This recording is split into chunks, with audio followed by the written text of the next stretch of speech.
jumped into the presidential race with no political experience, but he outlasted 3 governors, 2 senators, and 5 members of Congress. Here to tell us why he wants every American to join the Yang Gang, please welcome presidential candidate Andrew Yang.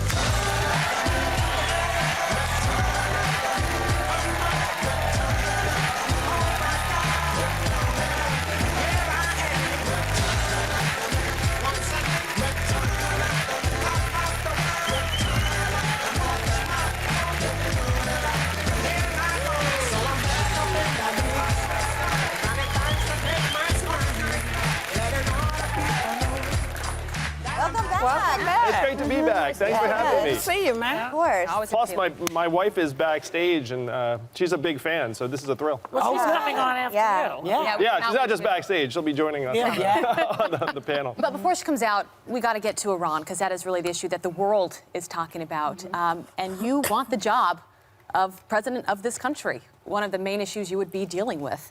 I want to ask, because we've been talking about, is the cost worth it to taking out General Soleimani, number 2 in command there? If you were in Trump's position, what would you have done? 75% of Americans do not want a war with Iran. So we should not be responding disproportionately in a way that elevates the conflict and tension in the region. We need to bring Iran back to the table and invest in a diplomatic solution. So you wouldn't have killed him? I would not have, no. I think it was a mistake. But, you know, it's interesting that they actually assassinated the guy. He's a terrible man, I get it. But they assassinated him in full view of the world. Don't they usually do these, secretively when they assassinate a head of state, as he might be considered, because he was a general? Yeah, that's why it was so disproportionate. Why would they do that?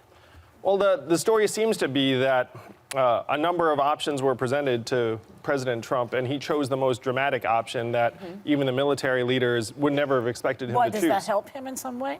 Well, ordinarily, apparently they're presenting these extreme solutions to try and direct him towards something more reasonable, but in this case, he chose the most extreme. And that's not the way we should be making decisions, particularly when our soldiers' lives are at stake. So do you think this is one of those wag the dog moments that what people are talking about?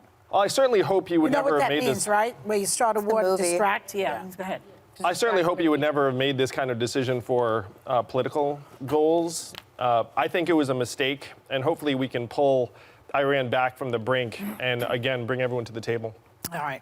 Mr. Yang, one of the concerns with President Trump for me since day one is that he has no foreign policy experience. Obviously, he was a failed businessman.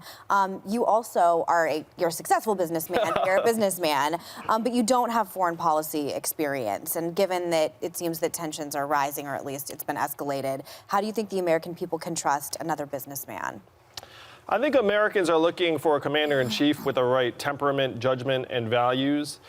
I would push the power to declare war back to Congress, where it belongs in our Constitution. We've been in a constant state of armed conflict for almost 20 years, and that's not the will of the American people. When I'm out campaigning across the country, people say we need to end the forever wars and bring our troops home, invest those resources right here at home. We spent over $6 trillion in the Middle East. Think about what that could have done for our families and communities over the last number of years. And I've been meeting with thousands of veterans who, when they come home, are still struggling with health issues, PTSD, trying to find jobs and opportunities. It's not just the resources, it's the human cost. Would you put people in the military in your cabinet or with military experience? Of course. We need to have people at the highest levels of government who have that kind of experience. Well, we had General Mattis. Unfortunately, he's not there anymore. He was the voice of reason.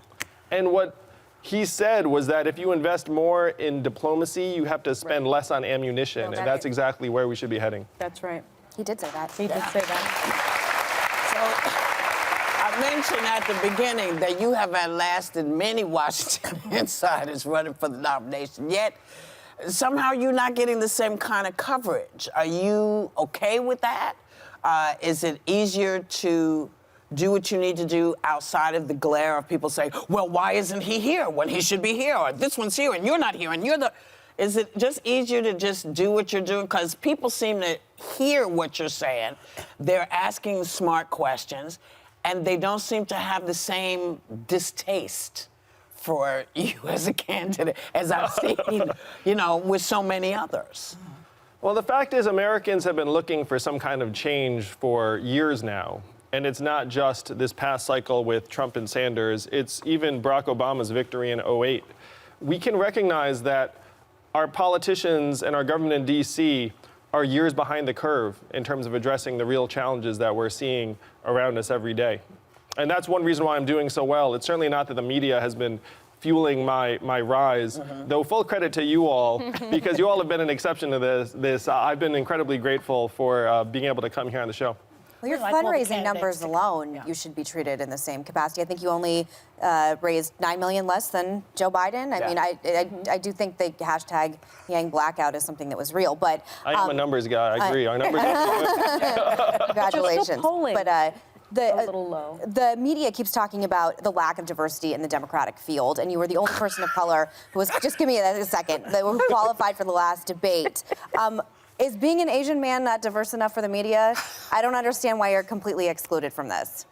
well, search me on this. Okay. But I'm very proud to be the first Asian American man to run for president as a Democrat. I'm the son of immigrants myself, and I certainly think that my perspective on the American dream is something that we should all be very, very proud of. My father grew up on a peanut farm in Asia with no floor, and here I am running for president.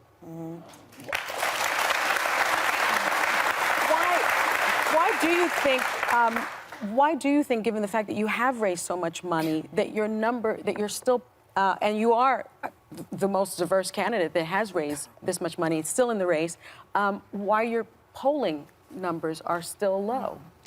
Well, I'm new to most Americans, and as soon as people find out more about me and my vision for the country, how we need to humanize our economy and make it work for us and our families, then we see consistent increases in support. And Sunny, one of the fun things is a survey just came out that said I'm among the least disappointing candidates in the field. Really? Yeah. Yes. Which is like something like almost 90% of Democrats said I would be fine with Andrew Yang as the nominee, and I almost jumped for joy when I saw that number. And just a follow-up, you know, you do need the support of the black community, right? It's sort of the backbone of the Democratic Party. Right now, you're polling at 3% with black voters, around the same number as Mayor Pete and Mayor Bloomberg, who've had real problems with the community.